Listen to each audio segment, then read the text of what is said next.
Greetings, everyone. Pete Pardo here from Sea of Tranquility. Welcome to another episode of In the Prog Seat.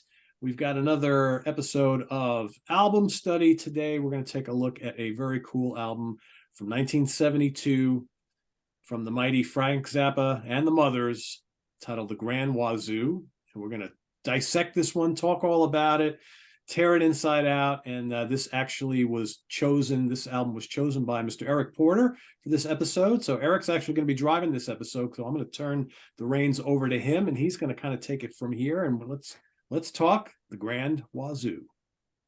Let's talk a little Frank. Thanks, Pete. I picked this so when we did the last episode on Camel, Pete kind of presented to the group as to, I'm going to have everyone else kind of throw some things in there. And I just felt like, geez, I don't know that I remember talking about Zappa on Prog Seat ever. So, or in passing in our group. So for me, I can understand both sides. When I started listening to Frank, this is why. I went and saw Dweezil Zappa and was absolutely blown away. And honestly, I didn't have a big interest, if anything. It was all the silliness in the lyrics, and I kind of was I wasn't a Zappa fan.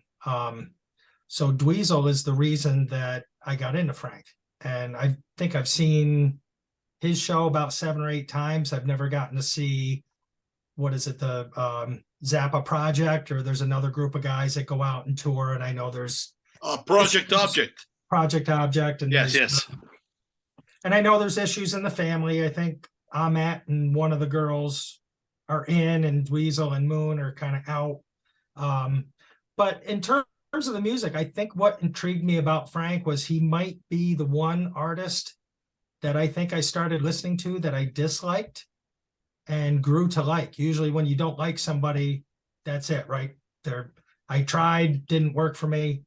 So that always intrigues me about his music, is that, initially I was put off, got into it through seeing Dweezil shows, started collecting. Hello, Chuck. And Eric, I was remiss, so you might as well introduce everybody, because I totally did not. I didn't. Okay, well, this will be fun. Of course, we have our host, Mr. Pete Pardo, from the Laser's Edge, and Mr. Ken Golden, the professor, Mr. Nasser back in the States. That's right. Welcome back, Lewis. Welcome back. Thank you. Chad Hutchinson, Mr. Near Fest, since we're giving everyone titles, and Mr. Alvarez from New York City. Welcome, Chuck. Greetings. Good evening, everyone. Eric, do you have a title? I don't. Yeah, I'm giving you I'm the other bald guy. I'm giving you a title. Mr. Yankee. You're Mr. Guitar. Tonight, you're Mr. Guitar. All right, I like that. So that's kind of my backstory on Frank Zappa. And I picked the Grand Wazoo. I think I actually just picked this up and haven't really gotten to dive into it yet. So this is the 5 CD set. That's a combination of Waka Jawaka and the Grand Wazoo. A lot of outtakes. There's some live stuff.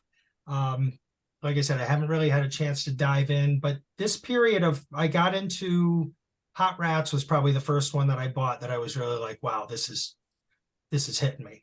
And just reading about him, I won't pretend to be a Zappa historian, but I know, he was so prolific. And I think in reading about this period, I know he had been attacked at a show at the Rainbow, I think, in London, and was kind of on the shelf for 6 months recovering, and just wrote a ton of music. I think from what I read, 4 or 5 albums I think he put out based on the work he did while he was kind of out of commission, so to speak. And this is a little different, this period where he has, it's kind of, not kind of, put together like an orchestra, right? So there's a 20-piece orchestra I think he toured with, and then there was a smaller 10-piece group that I think he went out with that they called the Petite something. The Petit Wazoo. Okay, Petit Wazoo. So for me, I don't know. I just, the guy, he was so prolific. Obviously, everyone calls him a genius. I'd have to agree with that. But like I said, I can see the other side of the coin where somebody might say he doesn't do anything for me, and maybe there's a dislike, and it's hard when you see both sides of that. And I can see where somebody would say that, and I get it. I guess I get both sides. So to jump into the discussion, I thought it might be interesting. And Chad, I don't mean to put you on the spot, but I know this was one that you kind of dove into that you weren't all that familiar with. Yeah, and I'll say right off the bat, I am not super familiar with a lot of Frank Zappa material. I have some of the, I guess, more popular ones. I'd say I had Hot Rats, I have Apostrophe. I don't know, maybe two other ones. So yeah, I was actually looking to come into this as sort of the novice, maybe the fresh set of ears. So some of my comments are going to come from that direction.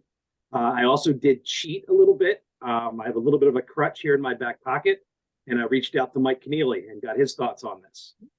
So Nice. I'll throw a little Burning Mike, a ringer. I like it. Burning a ringer. right. So I got a couple of things from Mike that I'll share along the way here. But It would be awesome if he would bring, if Mike would come out through the door right yeah, Mike, behind. yeah, You know what I mean? if he wasn't in San Diego, I would have tried to pull that off. But yeah, so I don't own any of these. Unfortunately, I had to do the Spotify thing, but that did let me take this in my car. I listened to it at home. I've gone through it, I guess, a good 4 or 5 times since we decided on this album. And I'll tell you, the Grand Wazoo, the song, which I know wasn't the original first track on the album, for Calvin was the original first track, but the title track grabbed me right away. I think that song's great. When those horns come in initially, they're so low and so much bass. I was just like, wow, that is cool. I think the theme to it's great. I think there's some great jams in there. Ainsley Dunbar is all over this album. He's insane. The only thing that takes a little bit away from me on the first song, or on the Grand Wazoo, the song, is that muted trumpet about halfway to 2/3 of the way through. I'm just not a fan of that sound, and it went on a little too long for me. But as a whole, I like that song a lot. It might be my favorite on the album. Eric, I don't know, did you want me to go through each song here? How do you want to roll through this? I guess from your perspective, since you had 4 or 5 listens and it was something you never listened before, maybe your favorites, your likes and dislikes. Yeah, okay. I mean, I think Grand Wazoo and Eat That Question were my top 2. Blessed Belief would be 3rd. Cletus would be 4th. I mean, that one's a little sillier, but it's still a fun tune. Yep. And then last is for Calvin. I tried to get a little more into that. It's kind of beyond me. It does have some of those Zappa-isms that I don't really care for, when they kind of sing along with the melody, and everybody's kind of singing the same thing, and it seems a little haphazard. I can sing a line and I'm going outside. No, I can only take so much of that, and I know there's a quite a bit of it in his catalog. So that one got a little beyond me until about maybe 3.5 minutes in, when it seems a little more composed. I like a little more structure in my music. That's why I have a little bit of trouble with some of this. But as a whole, I did like the album. I went and I listened to Waka Jawaka. Didn't like that nearly as much. That was a little more freeform and jazzy. I didn't have as much to grab onto there. It didn't do as much for me. And I went back to Hot Rats, and I remembered liking it more. I hate to say it. I didn't like that as much as I remembered. I mean, Peaches and Regalia is great. And I really like Little Umbrellas, but like Gumbo Variations didn't do a lot for me. Willie the Pimp's one of those goofy songs that doesn't do anything for me. And I noticed kind of a pattern that the second track on these 3 albums are all the goofy ones. For Calvin, you got Willie the Pimp and Your Mouth. None of those did anything for me. But so out of the 3, Grand Wazoo, in my opinion, was a great choice. It gave me more to grab onto. By the second listen, I was remembering themes, and I caught myself kind of singing a couple melodies here and there. I caught myself singing part of Eat That Question as I walked down here to get set up. So yeah, I would say it's a solid album, and I would certainly consider picking it up. Nice. Waka Jawaka, not so sure I'd pick that up. I don't think I would go to that very often.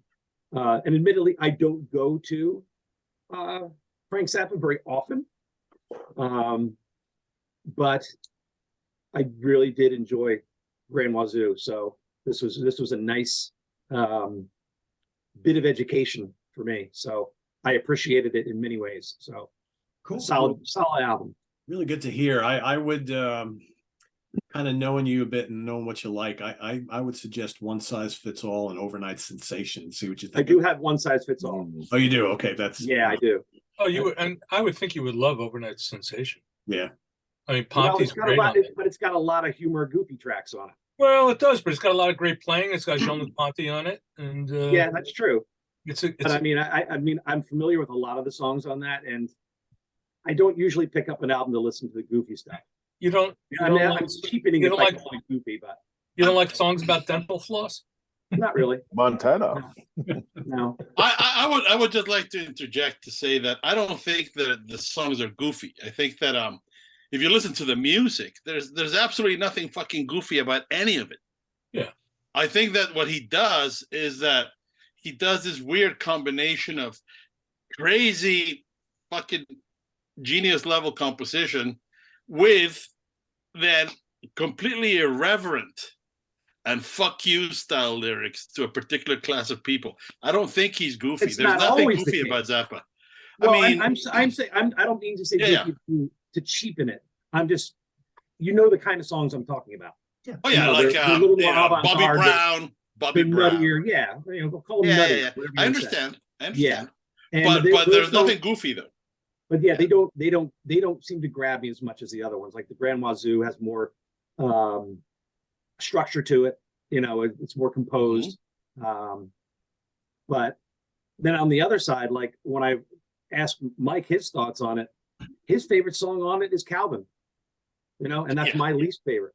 But Mike is another one of those he's got that genius brain that sits out somewhere where no one can reach. So that doesn't surprise me that clicks with him at all.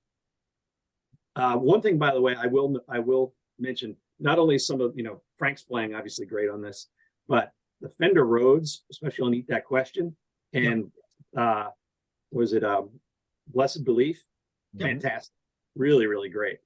George Duke is just absolutely amazing. Killer. Yeah, He's killing on fantastic. that. He's Yeah. killing on Yeah. that. And maybe people don't pick up on that so much, but this record grooves like crazy. There is some great groove on it. They Yeah. lock in, and between the riffs, the grooves, and I think Ainsley Dunsbar, maybe I just never paid attention. I don't have a big Journey collection, but his drumming on here, I was completely impressed. When you go back and listen to something and you're starting to pay attention to who the players are, what's here, what's there, he really, I guess I just didn't know his body of work outside of Journey? Journey stuff, but He's played on a lot of music, man. Yeah, he has the early Jefferson Starship albums, and I would recommend the Ainsley Dunsbar Retaliation stuff. We're talking like late '60s, early '70s, like British blues rock. Really good stuff. So speaking of Ainsley Dunbar, something that Mike said, where is it? He said he met Ainsley Dunbar, and he asked him how he absorbed such insanely complex rhythms without being able to read them, because Ainsley Dunbar doesn't read music. Mm-hmm.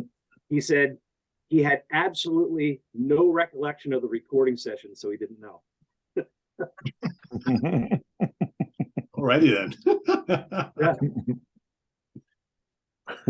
I don't know how anybody could play that bad and not be able to read. That's crazy to me. That's But insane. Percy Jones can't read. No, pretty Joe never play with Zappa. No, but I mean, he's a So great. that's what I'm saying. It's like Yeah. because Zappa wrote everything for everybody. Yeah. So that's the thing. It wasn't just like he wrote every single fucking score. Yeah. So that's crazy. Yeah. So Luis, that might be a good transition as a musician. Your thoughts on Grand Wazoo, thinking from that angle, maybe in terms of the complexities. And I know last week you recited some lyrics that you didn't care for, but you take a different side with Zappa. So maybe that would be something we could talk about. I do. I really do. So there's a little bit of a personal thing I want to say about this record. When I was learning how to play instruments as an early teenager, and I was trying to get all the sounds in my head out, I was fed a steady diet of Iron Maiden and The Who and Black Sabbath, that sort of thing, right? That was my currency. And so a friend of mine, his sister was going to leave Mexico. His name is Ian Lizaranzu, and his sister was going to go back to England, and she had a stack of LPs, and everybody picked through them. And when I got to it, all that was left was all Frank Zappa titles. So I just grabbed the LPs and I took them home. Lucky you, sir. I didn't know anything about Frank Zappa. I had no clue what the fuck was up. How I was old were looking you? at. I was, like I said, I was 12 or 13 around that time. Had you at least heard of Zappa at that point? No, I had no idea. Oh wow, cool. Like, I mean, I'm telling you, Deep Purple and rock was my jam, right? And this is stuff that I could comprehend, and I could see myself playing it easily, but I could also think like that, right? It was aspirational, but it was also familiar. And so the first one I picked up, just because, I mean, come on, when you look at a cover like this, right? And these guys are doing battle with musical notes, but it's like old Rome or some shit. I'm not even sure. Babylon. Well, I don't know what the hell this is, but because they have chainmail. It's just like really, they have chainmail, but they have button shirts. It's just fucking awesome.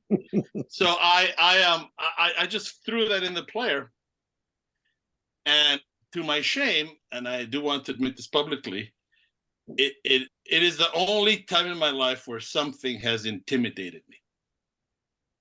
It scared the fucking shit out of me, because for the first time I heard something that was so advanced, so crazy good, that I couldn't even comprehend it as being from this planet.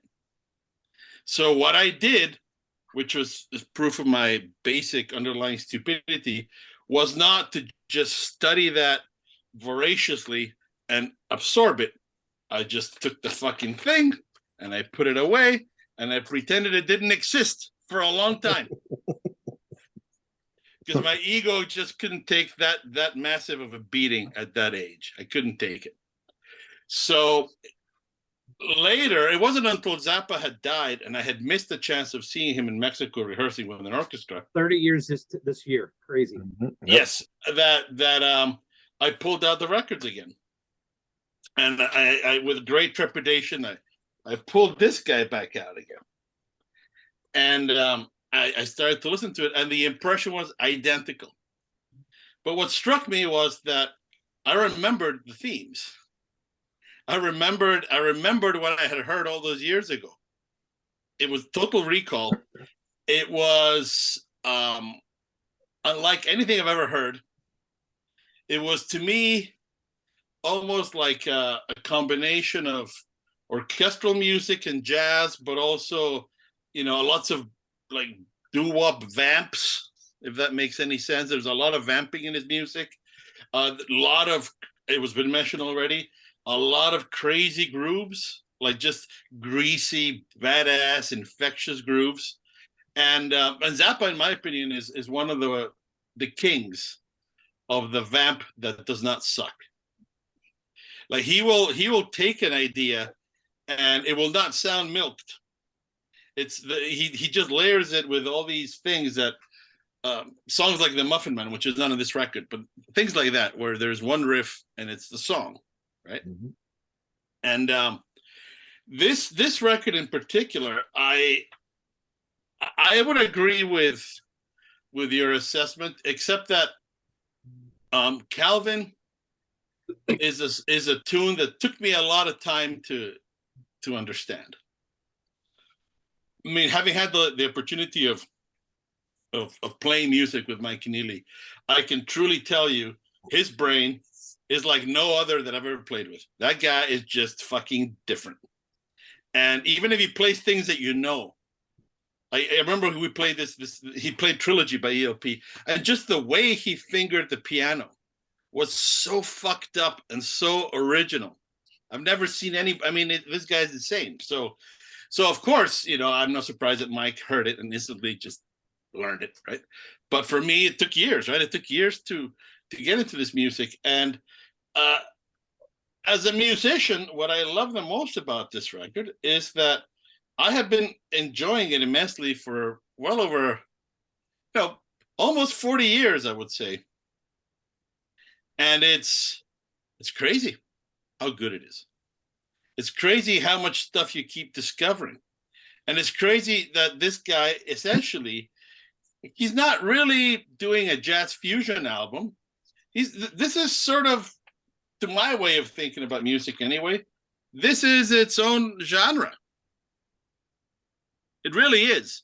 It's not, even though he has George Duke and he has some blues players and then he has all these other people associated with the project, Zappa had the ability of identifying the strengths of his musicians and composing for those strengths. That's why his records sound so different, you know, ensemble to ensemble. It's the same guy, but, you know, to me, it's like when you hear Joe's Garage. Yeah, I mean, Terry Bozzio is fucking Terry Bozzio, but he's not Vinnie Colaiuta. And he wanted Vinnie for Joe's Garage, you see? And you have these things in his music where he really can hear and push and extract the best out of the players. And this album is no exception. I mean, to this day, whenever I'm out and playing shows, especially if I get a chance to play in the theater where it's like a big empty room and there's nobody there, during a sound check, I will play the lick to Eat That Question. Mm-hmm. There's nothing cooler than just playing that thing over in a giant room with all the reverb. It's so badass, and it's so much fun to do. And I love it. I think that this is not an easy listen, right? It is, as with any Zappa album, it is very statistically dense, but he does give the listener a lot of ear candy. There's lots of very memorable themes. And then if you actually start listening to it more, you'll start to see how he spreads those themes around, how he'll make some parts of the drums play those themes in another song, and how they're, you know, how they're all doing this really complicated dance. And I just love it. I think this is I didn't realize we were sort of thinking of these Hot Rats and Waka Jawaka and this one as a bunch, but to me, I would also agree that this is my favorite. And in fact, Eat That Question is I like better than anything of Hot Rats, personally. Although I love Hot Rats, and I don't think Willie the Pimp is silly. I love Captain Beefheart. But I have no issue with it. Plus, also, let's not forget, you know, for the Frank Zappa studios, we finally get to see what Uncle Meat looks like. And we learned that his name is Stu. Stupid. And we get a deep dive into the madness of his universe, and how some machine backfires and he makes this replica of ancient Rome in his lab, and then all these, you know, Cletus Aretas is having this war.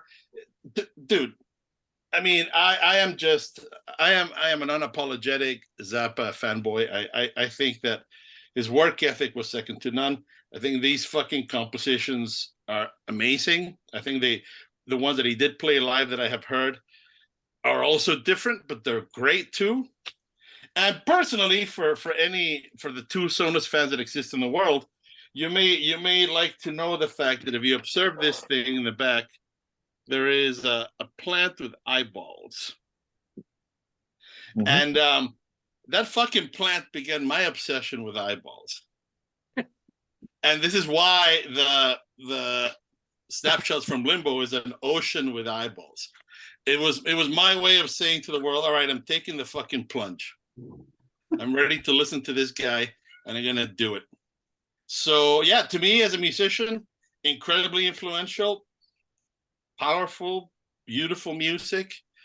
And I can't say enough good things about it because I keep discovering more every time I hear it. That's the important thing. And I think your point about the immediacy, it connected with me, Luis, because it's same thing. You put that on, and Chad mentioned it too. I mean, you don't always think of Zappa that way, but you hear certain sections of those songs and they stay with you. For as much as they can kind of go out, out in the left field compositionally, or not everything is as structured as other parts. That stuff, you put that on, and those melodies come back to your head. So I agree. And even if you listen to a really wacky record like Make a Jazz Noise Here, right, from the '88 tour, the first impression is holy shit, right? What is going on? But if you listen a couple of times, you'll be washing the dishes and whatever, and one of these things will just suddenly enter your brain, and there it will be. And that is part of Frank Zappa's true genius, because he loved earworms, and he littered his music with earworms, and I absolutely love him for it, because it's just such a great, genius way of making people listen to more complicated musical form. It's just wonderful. So, yeah. Awesome. So I want to go to Chuck. Chuck, I know you were excited about this. Very much so. Mm-hmm. Even though you had to raid the collection to try to find everything, right? I wound up finding it, and as Lewis mentioned, the earworm. What's a Cletus? That's the song that won't leave my head since I've started listening to this back all over again. My love for Frank Zappa started December 5th, 1993. Outside of Dancing Fool, I really never heard much from him.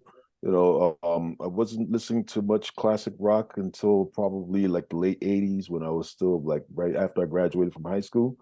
But like I said, Zappa was somebody that I really never listened much to, and so. But then he wound up passing away on the 4th of December, 1993, and all his songs were being played on classic rock radio.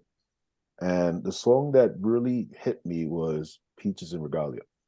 I thought that was one of the most beautiful songs that I've ever heard at that time, from someone that's considered a rock musician or a rock composer. And from that point onward, I wound up collecting close to 60 albums from Frank Zappa. That time, so Frank Zappa is in my top 5, amongst with Genesis, Weather Report, John Coltrane, and Miles Davis. That's how much I love Frank Zappa. So this album over here, and speaking of this album, so this is like the beginning of that classic period. And so, he already had George Duke playing on this over here.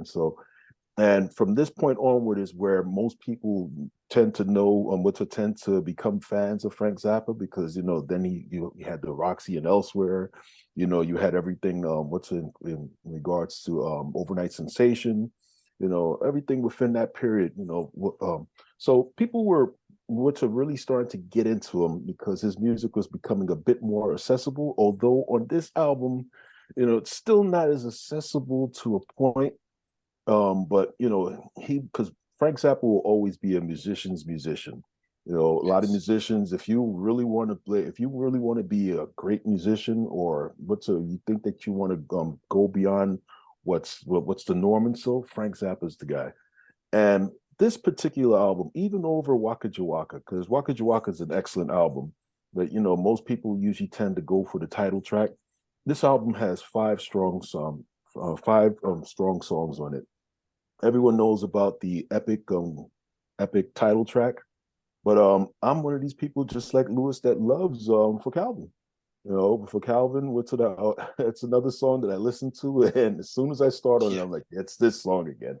And then all of a sudden, as it goes onward, and so being that I'm a big fan of jazz, but when you look at it, because there was an interview with Joe Pass, I think it was Joe Pass, and I forgot who the other guitarist was, where they actually said that they met up with Frank Zappa, and they asked him to play jazz, and and Frank Zappa was like, okay, what do you want me to do? Do you have any music that you want me to play from and so on? He was like, no, you just go out there and you play it like that. So whenever people talk about Frank Zappa being a jazz musician and so, I don't think that was his intentions, because he said it himself. He's like, listen, I can't play jazz. I play what comes through my mind. And so, and you'd be surprised how many people actually, when they listen to Frank Zappa, they're like, that guy is a little warped in the head there. But once again, when it comes to this album, the Grand Wazoo, as mentioned, the title track is the big epic there, but it's the other 4 songs that I still think are just as strong, if not better than the title track, in my opinion. My favorite song off the album will always be Eat the Question. Cletus Aritis is another song that earworm, that can't get out of my head. I've been humming that all day, La, la, la, la, la. La, la, la, la, la, la, la, la. You can't stop once you start. That's right. That's the other thing. Don't forget the rubber pum pums too. Yeah. It's not all la la la. La, la, la, la, la, la, la. Come on, man. But the album ends with a beautiful, Blessed Relief, a beautiful, calming, haunting song that just shows the tender side of it. I, like Lewis, also believe that I have that at times that, because Frank Zappa, without being a political anal and so, but he also was pretty much, he usually wrote a lot of his lyrics as a FU to a lot of people. And when you listen to, to some of these lyrics, you're like, wow, what is he thinking about? And so, and that's what I always thought of, for Calvin. And so when you listen to the song, is this a song that meanders on? But I think that it also breaks the tension of the rest of the album as well.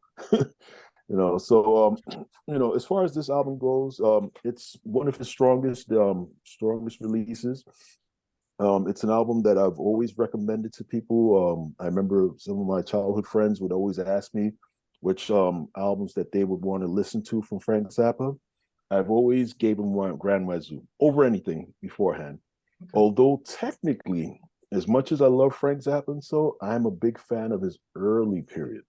Chuck, I got a question for you then. So you have a lot of Zappa releases. Mm-hmm. Where does this rank for you? In the top 10. Okay, cool. Mm-hmm. In the top 10. But my favorite from him will always be Absolutely Free. What's Absolutely Free? We're in it for the money. Freak Out. These are albums that are very special to me. Uncle Meat is another great album, and then then you have this golden period over here. Even the stuff with Flo and Eddie, it was a bit satirical, but then he started to see that he was starting to get tired of that because he wanted to, you saw how his music was becoming a little bit satire in regards to how great of a composer that he really is.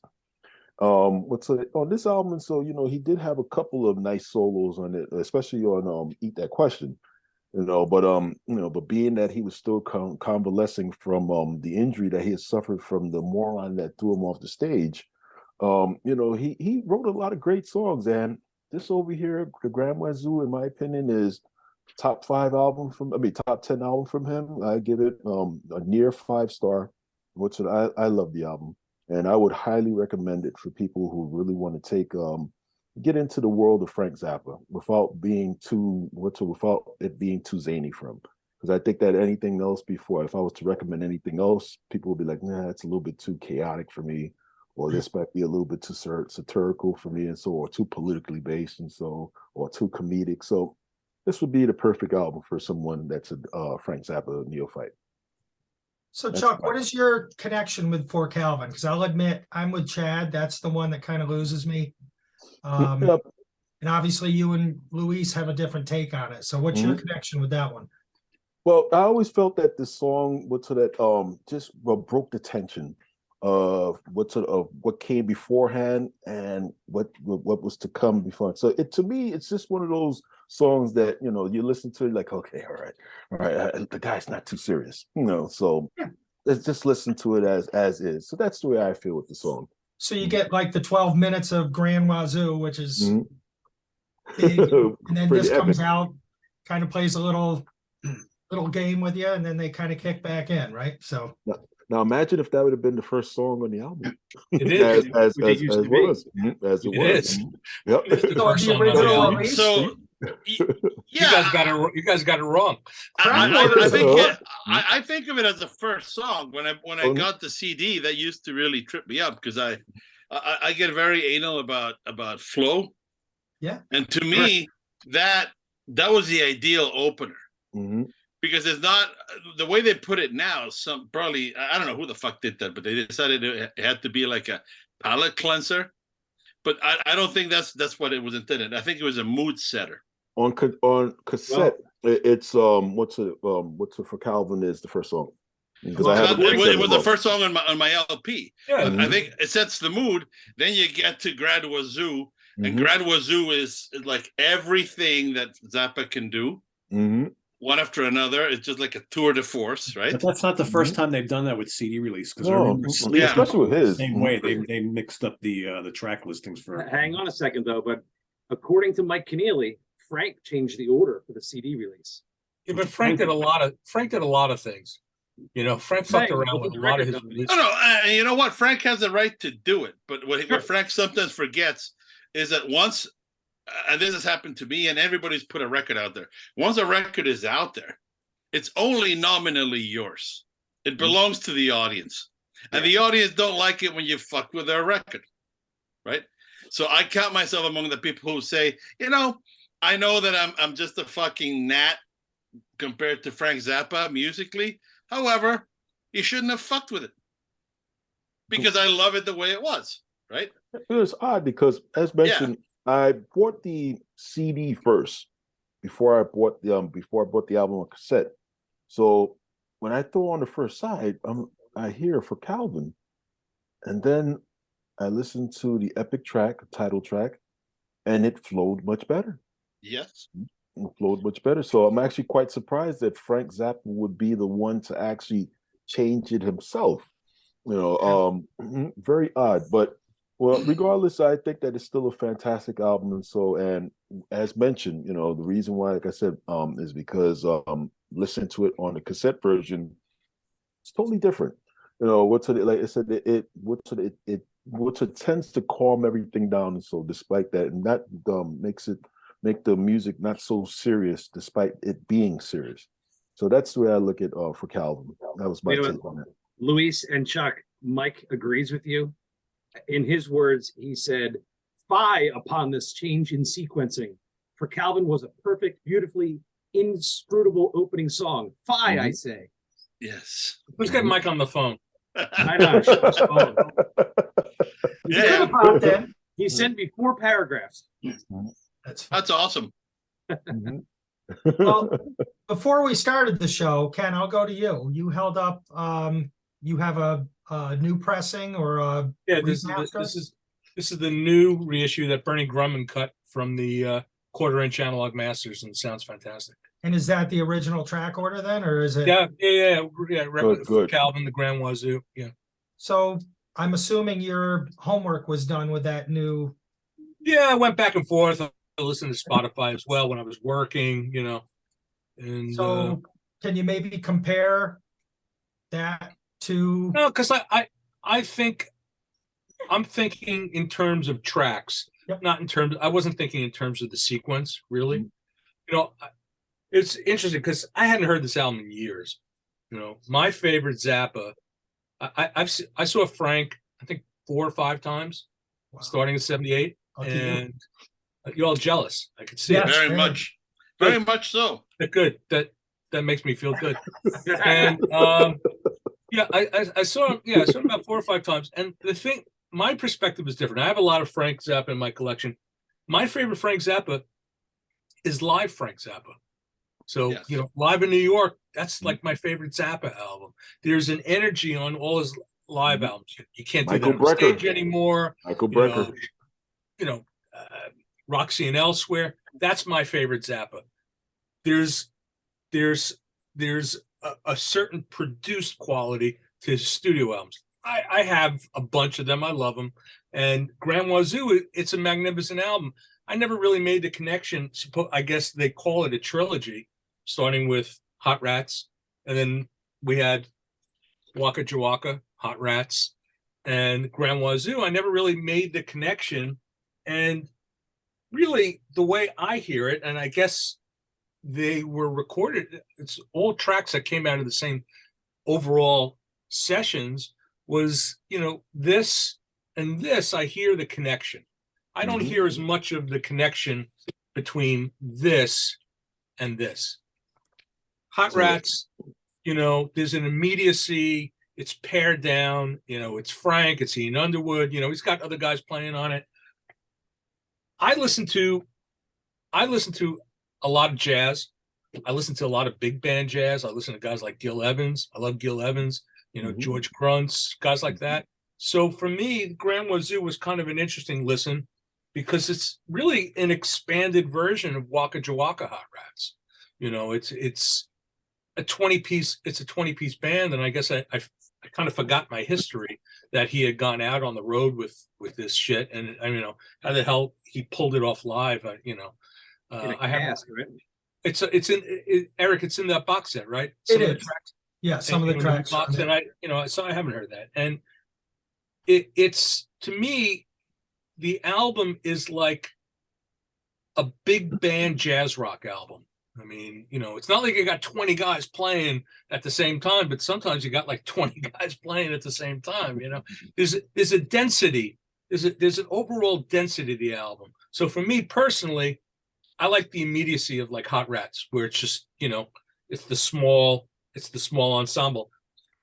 And as great as this is, I kind of like this more. There's a little more immediacy to it. Again, it's pared down. This is the full blown. This is the full-blown deal. It's the Grand Wazoo. It's the Grand Wazoo. And the other thing is, I was surprised, Eric, when you picked this album, I kept bugging you and picking on you all week and saying, why the fuck did you pick this album? You're Mr. Guitar. You're Mr. Guitar, and there's like no guitar in this album. I mean, there is, but there isn't. There. I mean, it's there. But Frank's sitting in a fucking wheelchair, and I mean, Eat That Question, you're listening to the album, and yeah, you hear Frank here and there. You hear him in the Grand Wazoo. And there's some nice parts. It's Eat That Question. You're into side 2, and that's when he unleashes the fury. I'm like waiting the whole album. It's like, Don Preston is going off on the mini mug. He's playing, he's throwing down these killer solos, right? There's one part I didn't know what the hell it was. It sounded, I don't know if it sounded like a ring modulator, like somebody was putting a keyboard through a ring modulator. I don't know if that was George Duke. I don't know if it was Frank doing it with his guitar. I don't think it was, and the other thing about the album is that brass dominates the album. Sal Marquez, I mean, he's great. Ainsley yeah, Sal Marquez, I mean, he's fantastic on trumpet on the whole album. There's you have the erroneous bass player. Yes, you have this guy Billy Byers. I think he takes the first solo on trombone on Grand Wazoo. Right now, Mike Keneally's like killing himself. No, it's not. It's Sal Marquez on trumpet. And then and then Sal Marquez takes a trumpet solo. It's again, to me, it's like this big band jazz rock piece. It's like to me, it's really not that far removed from like a Gil Evans piece, from like a late '60s Gil Evans piece. It's Frank's compositions, but it's not my personal go-to album. When I would hear Frank, I don't like the silliness so much. I endure it. I want to hear Frank play guitar. Shut up. I want him to shut up and play his guitar.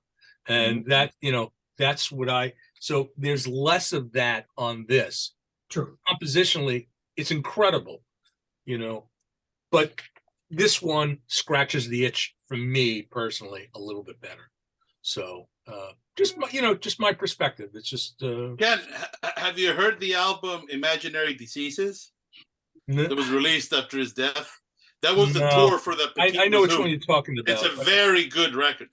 It's it'll help you also hear these songs in a live setting. Yeah. really good shit, man. Well, and the other thing with Frank is that, you know, his studio albums, a lot of them aren't really studio albums because a lot of it was stuff that he would grab off of, like, you know, he recorded everything. Right. And, you know, so he had multi-tracks from all his shows, and he would, you know, he pulled Patrick O'Hearn's bass part off of some shows, you know, from, you know, 1976, and it would become the bass line for a studio track, you know. Well, that's the whole point of the project object, indeed. Yes. Yeah. And they point that out in here. I think Joe Travers mentions how, you know, he'd be in there splicing, you know, like taking this part. And I think a lot of the tracks on here have that, where there's different sections that became something else, which that's what I'm really looking forward to diving in. So for the Grand Wazoo, you know, it's as a compositionally, I think Frank is brilliant, as great as he's ever been or ever was, you know what I mean? But he's not the star of the show, right? On this record, you know, and you know he's kind of sitting back, and all these other people, like we talked about Ainsley Dunbar. I mean, he's phenomenal on this record, right? And you know, George Duke, it's kind of subtle what he's doing on the album, but George Duke, I think he's great. He's throwing down some great keyboard work, and Don Preston. I love what Don Preston's doing on the mini. Yep. So I like the piano in Cletus, like the barroom. Yeah. That just jumps out at you. It's like something completely different. And the brass, you know, the brass it's all over the record, you know. So, like I said, you know, I might, you know, I come at this album from a very, very different perspective.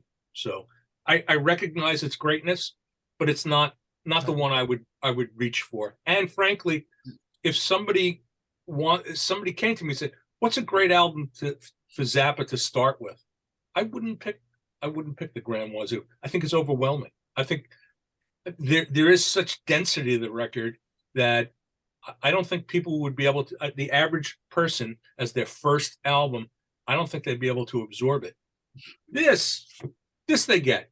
This they understand, you know? You know, Frank's killing on this album. You know, you hear Pieces of Regalia and it's all over, you know? Yep. So Little Umbrellas. Yeah, and also don't forget, you know, these are not Mothers of Invention albums, right? These are Frank Zappa solo albums. So it's a little different. So anyway, I'm coming at it maybe from a slightly different angle. Ken, but then I have a question. I have a question for you. I'm sorry, guys. No, go ahead, Chuck. What do you think about the Yellow Shark sessions? I like the Yellow Shark. I think, in my opinion, the Yellow Shark sessions is what's basically his epitaph for basically his epitaph, Charles Mingus's epitaph. That's the way I look at it when I think of the Yellow Shark. Mm-hmm. Yes, and it was interesting, you know, how he he did these, how his music was adaptable for an orchestra. Mm-hmm. You know, you listen to the work he did with Kent Nagano. You know, even early on with Zubin Mehta. What was that? What was that one album? I don't know if it was a bootleg. I think it was a live bootleg where Frank does the introduction. He goes, "Hit it, Zubin," and it was like, you know what I'm talking about? Yeah, I know what you're talking about. He goes, "Hit it, Zubin." He also did along with Pierre Boulez. Yeah. And it's because he could write for a large, you know, the Grand Wazoo. You could, you know, that's translatable to like a classical orchestra. You know, I mean, and Frank wrote everything out. So, like I said, there's this density. It's a large. The Grand Wazoo is a large scale work for 20 musicians. So, you know, it's not an orchestra. It's big. I think of it more as like big band jazz rock. You know, I mean, clearly it's a rock album. It's not really a jazz album, but it's got certainly got a hell of a lot of complexity to it. Very much so. Mm-hmm. I mean, all of his albums did. I mean, he was a genius. It was, you know, he was a mad scientist, and with a juvenile sense of humor. What were you saying, Eric? Do you have a favorite track from here? Yeah, eat that question. All right. So You know, that's what I'm waiting for. I'm waiting for Frank, and yeah, he's teasing me all album, and then finally it comes along, and I'm like, that's the moment. He's an amazing guitar player, man. he is. He is. Yeah, he was. Yeah, he was. But you know what I find interesting in what you guys say, I hear you all, but I mean, if you read Frank Zappa's own biography, right? I read that. Yeah, I read it. That he basically did all the rock albums so he could have a stream of income to be able to then do the orchestral ones. Yeah. And what I love about this record is, in hindsight, of course, that yeah, he's not really a guitar hero in this record at all.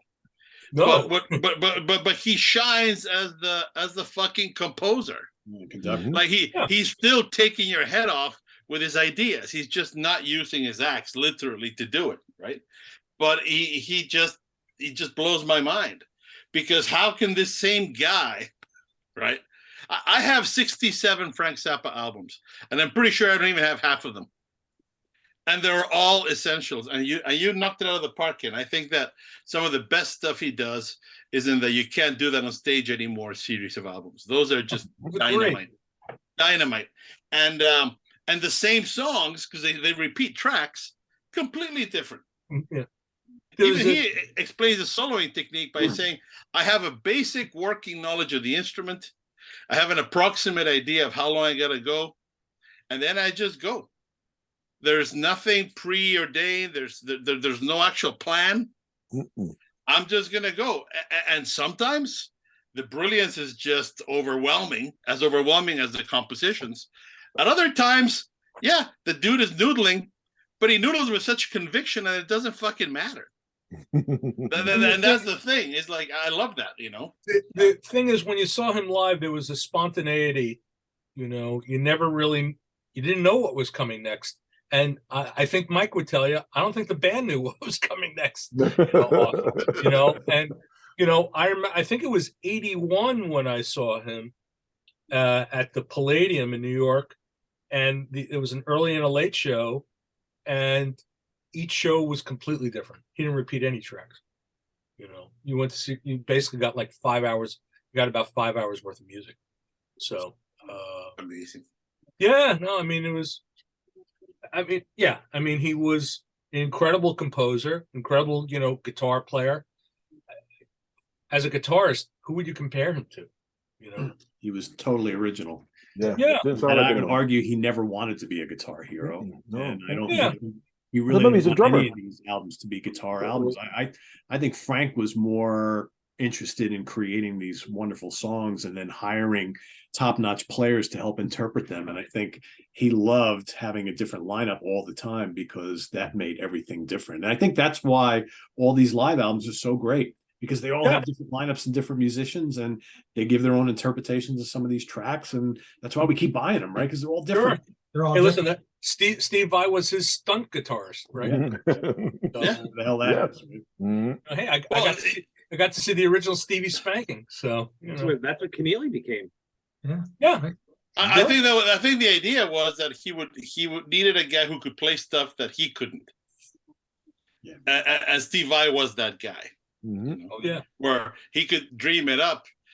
And also, like you guys said, a very important part of the band is that the band had enough rehearsal that they could play these impossible songs. And the biggest frustration that I remember from seeing with interviews with him is that the orchestras that he hired didn't have the required rehearsal to play this stuff. And therefore, it was a very expensive and very frustrating project every time, because ultimately they couldn't perform the songs to the level that he expected, which is why he did that Jazz from Hell thing in the Synclavier, because he thought, well, the Synclavier will do whatever the fuck I tell it to do, right? And there's no problem. And but the Yellow Shark was the first time that an orchestra loved the music to such an extent that they wanted to do it justice, and they rehearsed it. And oh man, that is just one of the most beautiful records in my collection. The Yellow Shark Ensemble. When you listen to his compositions performed by an orchestra, by a classical, you know, by a classically trained orchestra, the music takes on a different just a different feel. Perhaps maybe there's a seriousness to it. I don't know, but it's beautiful. It's just beautiful work. You know, you strip away the silliness and you get down to the core of the music, and you hear it performed by an orchestra.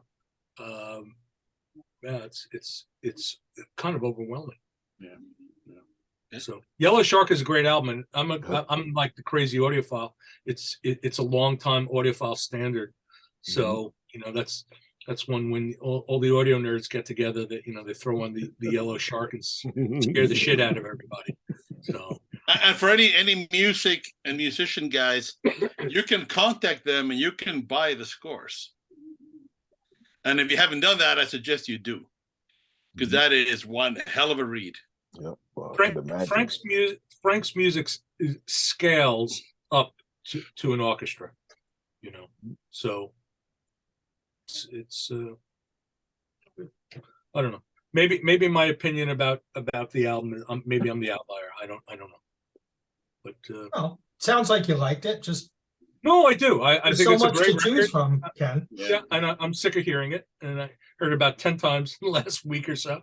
But you know, I hadn't heard it in a long time, but it was interesting because then I went back to, you know, Waka Jawaka, Hot Rats, and Hot Rats, because they're supposedly thought of as like this trilogy. So it was kind of interesting. I kind of worked my way backwards, and you know, for me, like Waka Jawaka, Hot Rats, that was kind of like the sweet spot for me. So you know, it's funny.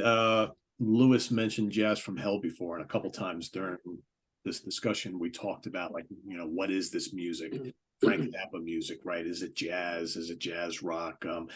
I mean, I think this is Frank's version of jazz, and I think it's Jazz from Hell, not the album itself, but just the way this is jazz music from hell. And I want to make a comment I've been thinking about for the last half hour here. You know, Chuck was talking about, you know, his love for Calvin, and how a couple of you said for Calvin is kind of like, you know, that's kind of stretching the boundaries of maybe about what's acceptable if you're not 100% in on Frank's music, because it is kind of noisy and chaotic. Chuck is a huge Ornette Coleman fan. And when I listen to For Calvin, I hear Ornette Coleman a little bit in that kind of unstructured, just kind of noisy, but utterly irresistible type of song composition.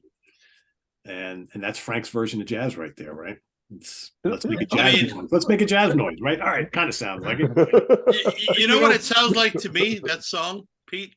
I don't know how you guys feel about it, but you know when you first walk into a concert hall and the orchestra has that brief moment where they're sort of tuning and they're all sort of buzzing together and they're doing this thing. The thing about it, and again, if you go to the Kennedy Center in DC or any, you go here, the CSO here, any properly designed acoustic environment, right? That kind of sound immediately creates a sense of it's like there's a weird sort of question being asked. And to me, Calvin is Zappa's answer to that question. Is what would happen if the orchestra that is sort of tuning and doing the little thing actually is telling you something. Yeah. Like, Well, that's here we go. interesting. Some shit's gonna go down, man. That's interesting based on the song orders discussion. Yes. You put Calvin back first, and that's the warm up, as you're calling it. And then you get the Wazoo. full orchestral, yeah. Yeah, yeah. To me, that's what it sounds like, and that's why I loved it as the opener. I just It fucking makes love it. perfect sense. Yeah. It's beautiful. you know, it's funny like you're talking about Ornette Coleman, and your ears evolve over. If you listen to jazz, you know, I'm finding that your ears evolve over the years. So what seemed like a cacophony and absolutely musical insanity years ago, I listen to it now and it's like Not that bad, right? yeah, it's you know, yeah. So I didn't hear, you know, to me listening to For Calvin, what I don't know. To me, it was a very composed, structured piece. I don't know. I didn't. Yeah. But Yeah, like I said, not you everybody. listen. Yeah, your ears and how you hear changes over the years. Stuff I couldn't fathom listening to, you know, decades ago. Now it's like, man, You know, that's great. That's cool. So I don't think, like that's the thing, like Grand Wazoo, 30 years ago, I wouldn't have gotten it, and it probably just been sitting on the shelf all that time, it's a different kind of a Frank Zappa album. Well, I loved it from the first listen. Mhm. Well, I Ken, wanted to ask. maybe when I'm as old as Ken, I'll get it. Hopefully you'll get to be as old as me. Yes. Pete, I kind of saved you for last because I know you've done a Zappa ranking. Forgive me, I haven't seen it yet, so I'll go out and watch that. But I did want to hear what's your introduction to Frank, and where this, since I didn't watch the ranking, where this sits, and maybe give us your order on this album of the songs from Okay. 1 to 5. Yeah. And I'll keep it quick so I know we're running short on time. So Hot Rats was the first Zappa album I ever heard, and that's not that different to most people. And I don't think I heard this one till I had sampled some other stuff. I went through a huge Zappa period, like from like the mid 80s, and still goes to this day. I really enjoyed this album a lot. I don't know if I would recommend this as a first step into Frank Zappa's world to someone. But if you've listened to a handful of his albums and you like what you've heard, then I would say you need to hear this one. I really dig this a lot. I think, and for me, and I get what Ken's saying about not quite enough guitar on there, but I think I really look forward to the moments that he has on this album. And I like the brass on this album is terrific. George Duke and Don Preston's keyboard work on this album is amazing and really tastefully done. I love the compositions here. I mean, if you want me to rank my favorite songs, Eat That Question is terrific. You listen to that and all of a sudden you're hearing everywhere you go, dun, dun, dun, dun, dun, dun, dun, dun. You can't stop. It's totally infectious. I love the title track. And for me, I think one of the reasons why the title track is not good in the #1 spot in the sequence is because the opening moments of that song kind of reminds me of like Zappa doing his like little Grateful Dead thing, right? Because it's got this kind of little funky groove, and it's like he's just bopping along on the guitar, and it's a great solo. But I don't think it's as kind of striking of an opener as for Calvin. That's why I think for Calvin works better. But the Grand Wazoo is tremendous. I would say that's my #2 favorite track. Cletus is incredible. That song needed to be double the length. It's not even 3 minutes long. I wanted to hear that for 7.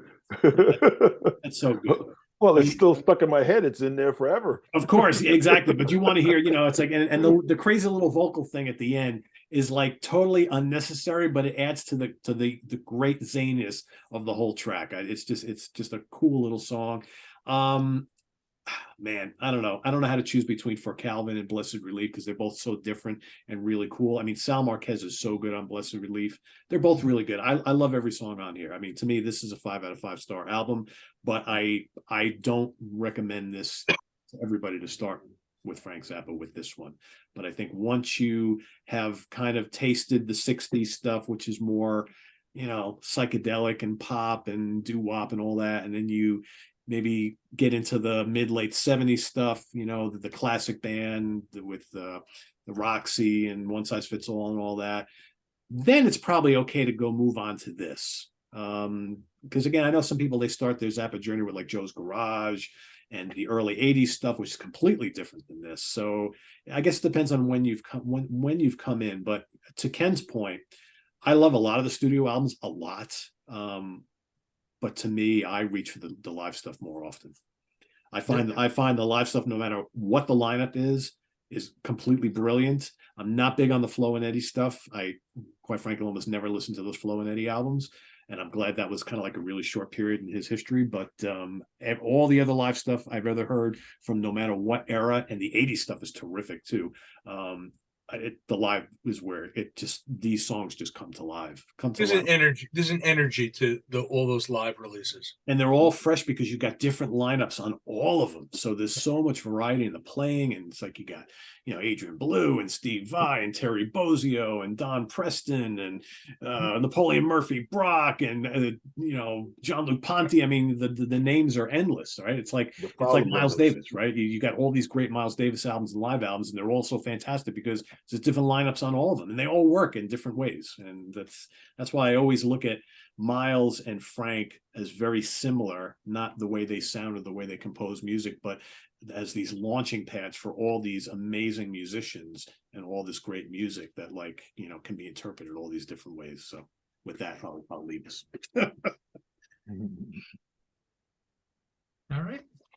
Cool. So it sounds like everyone loves this. Might be a matter of where we put it in our favorites, but Yep. even Ken. Even Ken. Yeah, no. Let me before we go, let me just throw this out there.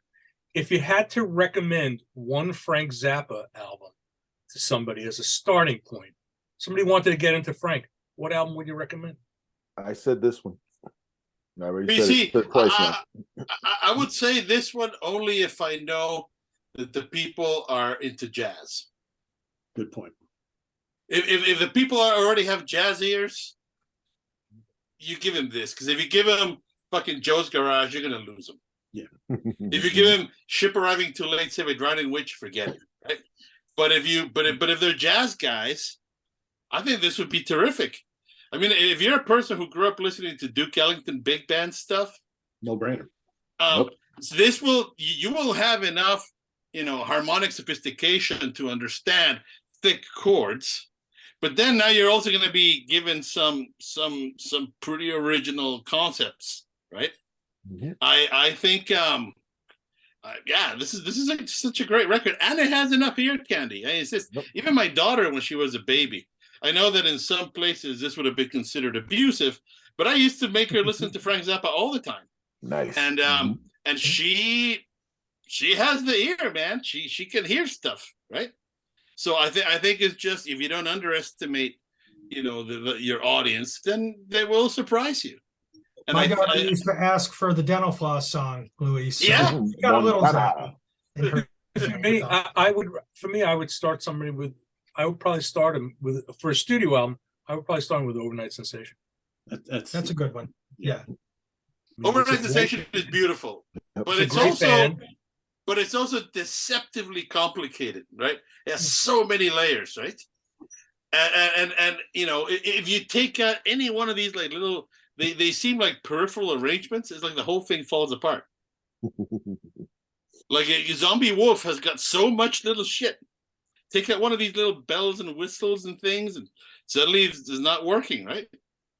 This is why, you know, Zappa is Zappa. I tell you what, though, man, you put on, for the uninitiated, you put on Live in New York, and you turn off the lights, and you put on Illinois Enema Bandit. Dun, dun, dun, dun, You got a new fan. dun, dun, dun, You dun, just dun. Get away, Don Pardo! Tom Pardo is that intro, man.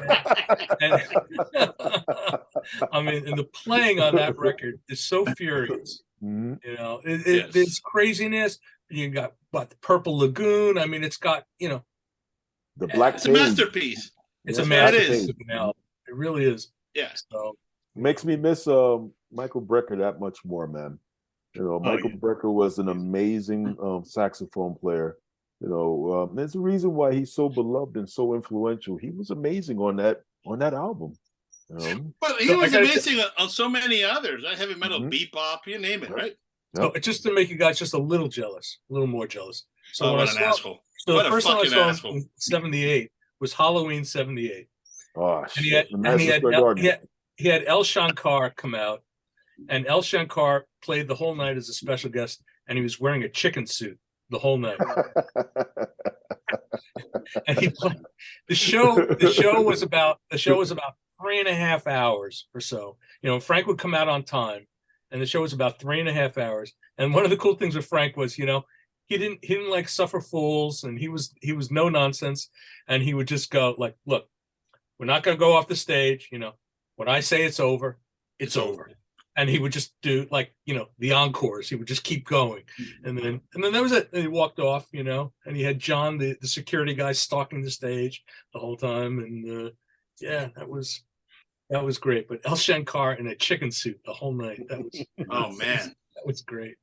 It was great. So there you have it, everybody. Another episode of Album Study. Before we go, Eric, you're going to nominate the person who's going to choose our next album selection. Don't have to choose the album tonight, whoever that person is. Let's go with Mr. Golden. Here you go. All right. Oh, I got shit. one. Here we I got one in mind already. All right, Here so we Ken go. will let us all know. We'll announce it fairly soon, and stay tuned for the next episode of In the Prog Seat, which, by the way, will be episode number 99. We hope to have a really, really fun show planned for our, well, next episode will be fun too, but we'll have something special planned for the 100th episode of In the Prog Seat, but that's coming up soon. So visit us on the web at www.seaoftranquility.org. We're on Facebook, we're on YouTube, all together. All the damn time. Thanks to Eric for picking our selection today and moderating this episode. It was nice to kind of just sit back and enjoy the conversation and not have to worry about talking throughout the whole thing. So very cool. So for Chuck Alvarez, Eric Porter, Chad Hutchinson, Ken Golden, Louis Nasser, I am Pete Pardo. Thanks for watching In the Prog Seat. We'll see you in 2 weeks for a selection from Ken Golden. Till then, be good, everybody. Take care. Bye-bye.